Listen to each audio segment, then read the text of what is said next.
Hey everyone, welcome back to the channel. In today's video, I will show you exactly how to create a professional invoice in Microsoft Word 2026.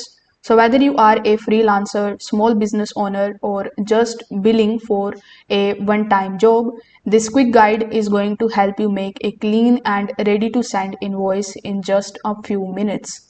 So without further delay, let's get straight into it. So first of all, you need to open your Microsoft Word application on your phone. Then simply just click on the option of new in the left hand side. After that, use the search bar here on the top, then type invoice and hit enter. So once you do this, you are going to see a bunch of different ready-made templates for the invoice.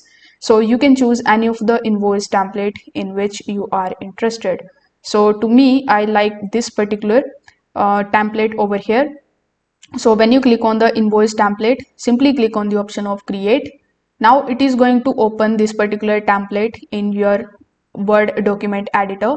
So over here, you just have to do nothing now but to just simply start editing this particular invoice with your own details. So first of all, we have the logo name. So you can either add your logo over here, or if you want to remove it, you can just simply cut it from here. Then select the date here. After that, you just have to select the invoice number and your company name and its address. Then you need to provide your email address. In the invoice to section, you just have to provide the details of that particular person to whom you are basically going to send this invoice.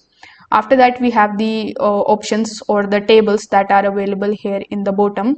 So you can just change the name of the products over here. You can add the description, then enter the amount. You can select as many columns or the rows as you want over here. If you want to delete any one of these, simply select the table and remove one from here. You can also insert it with the help of this particular option given here. Now it is going to show you the subtotal, the sales tax and the total over here in the bottom right hand corner automatically. So this way basically you can just not only create a professional invoice template, but you can also now send it to your customers. So if this video helped you out, make sure that you like this video and subscribe to the channel. Thanks for watching.